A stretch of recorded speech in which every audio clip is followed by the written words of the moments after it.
Kasih saja waktu 5 tahun lagi. Saya yakin Indonesia akan melompat jauh. Dia punya blueprint jelas akan target Indonesia maju. Tapi apa daya, konstitusi tak memberi izin. Artinya, kita hanya bisa berharap pada penerusnya saja. Lalu, ketika pertanyaan berikutnya adalah, apakah ketiga nama capres yang saat ini beredar itu akan bisa? Bila jujur harus jadi jawaban, nggak yakin. Lebih tegasnya, nggak bisa. Kenapa? Lihat saja pencapaian mereka pada jabatan sebelumnya. Dari 3 nama itu, nggak ada satupun yang moncer. Nggak ada satupun fenomena luar biasa pernah mereka torehkan. Oh cuma itu alasannya? Tahun 2030 hingga 2040 adalah puncak bonus demografi negara ini. Di sisi lain, kita adalah negara dengan kepemilikan SDA paling penting di dunia. Adakah satu di antara 3 orang itu memberi rasa urgent pada 2 masalah genting itu? Sepertinya tidak. Nggak ada data mereka bicara soal penting dan genting itu. Bila ada dan pernah terucap, hanya retorika belaka.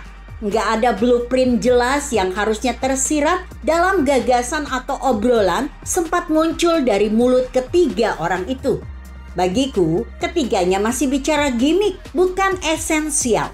2 dari 3 baca pres itu hanya ingin terlihat sewarna dengan Jokowi. Tapi jelas bukan Jokowi banget. Kenapa bonus demografi dan kekayaan SDA bangsa ini jadi ukuran? Ini soal data, bukan reka-reka. Ini soal fakta sejarah sebuah bangsa yang bisa sangat maju meski mereka tidak punya SDA. Dan ternyata jawabannya sangat mudah. Mereka mampu memanfaatkan bonus demografinya dengan benar. Buktinya, negara itu mampu membuat rakyatnya pintar sekaligus inovatif. Tanpa kepemilikan SDA yang berarti pun, negara-negara itu justru melompat sangat tinggi. Apa ukurannya? Per kapita negara-negara itu sangat tinggi. Pendapatan per kapita adalah ukuran jumlah uang yang diperoleh per orang di suatu negara atau wilayah geografis. Kita ambil contoh Korea Selatan dan satu negara lain yang secara geografis sangat dekat dengan kita, Singapura. Baik Korsel dan Singapura, keduanya adalah negara sangat miskin SDA. Tapi ketika bicara kualitas manusianya, jangan ditanya. Data bicara bahwa pada 2021 per kapita Korsel adalah $34.998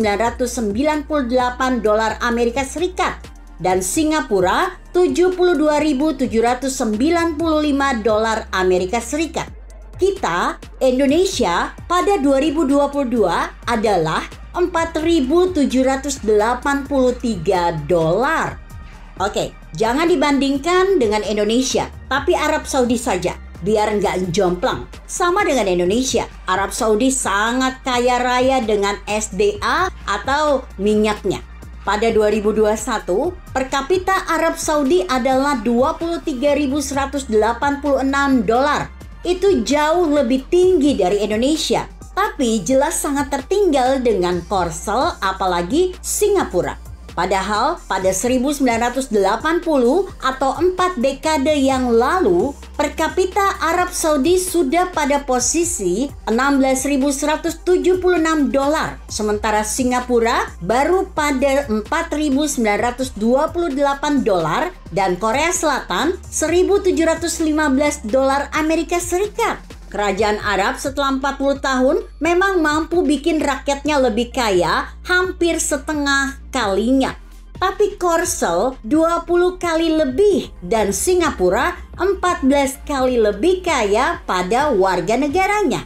Arab Saudi yang kaya minyak itu ternyata tak mampu lebih mensejahterakan rakyatnya ketika disandingkan dengan Korsel dan Singapura yang tidak punya apapun. Dan itu karena sebab Korsel dan Singapura tahu pilihan, membuat rakyatnya pintar. Bagaimana dengan Indonesia?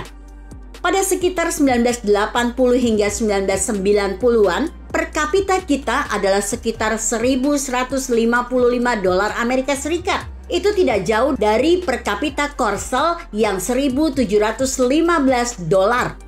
Bila pada 40 tahun Korsel naik 20 kali lipat, kita naik hampir 3 kali lipat. Kita yang kaya raya dengan SDA sangat tertinggal oleh negara yang boleh dibilang sangat miskin dalam bidang itu. Artinya, bila target bangsa ini adalah bikin rakyatnya pintar, bonus demografi 2030 hingga 2040 itu harusnya krusial. Nggak bisa memanfaatkan bonus itu justru akan jadi beban. Bisa membuat mereka pintar jelas adalah tambahan lokomotif. Dan Anda semua tahu dampak anak bangsa yang pintar tapi sekaligus punya SDA. Bukan cuma seperti Singapura dan Korsel. Kita bukan mustahil akan jadi superpower seperti Amerika Serikat, Cina, dan Rusia. 3 superpower itu punya banyak orang pintar dan SDA-nya berlimpah. Masalahnya, kita bisa nggak ngambil momen dari bonus demografi itu? Yaitu tadi, 3 capres kita hingga hari ini tak tampak punya wajah bisa. Itu menurut saya loh. Kenapa? Karena pembangunan manusia itu nggak bisa dilakukan hanya dengan citra belaka. Itu perjuangan, darah, dan air mata. Nggak ada orang hebat lahir dari pencitraan. Apalagi tiba-tiba terlihat luar biasa. Bisa melakukan apa saja hanya dalam masa pilpres. Itu polesan, bukan DNA. Belum ada capres-cawapres definitif. Resmi pendaftaran capres dan cawapres masih sampai bulan November nanti. Di antara 270 juta rakyat ini, mustahil kita tidak punya 1 atau 10 orang yang bisa disisipkan dan cocok dengan arah Indonesia hebat. Kalau parpol ada yang ngotot hanya pada 3 nama, itu gimana? Ya embuh, resikonya sudah jelas. Bonus demografi itu bukan memberi cuan, tapi beban. Angkatan kerja yang tidak bisa bekerja jelas bukan lokomotif, tapi cuma jadi promo naif. Bagiku, ribut banyak pihak dan saling jegal, saling jelekin, dan hingga saling puji bahwa calonnya adalah capres yang terbaik sepanjang masa, itu cuma bentuk lain dari rebutan cuan. Syukur-syukur ada yang nyangkut jabatan komisaris kelak. Dari banyak narasi yang sudah terbangun, mustahil militansi luar biasa mengerikan itu demi tujuan mulia, demi masa depan rakyat dan negara Indonesia. Itu slogan basi, nggak ada makan siang yang gratis. Itu saja. Begitu kira-kira. Artikel ini ditulis Karto Bugel yang disadur dari redaksi Indonesia.com dengan judul Mengharap pada Penerus Jokowi. Bagaimana menurut Anda? Jika Anda berpendapat lain, tuliskan komentar Anda di bawah ini. Saya Emma, Karisma 90.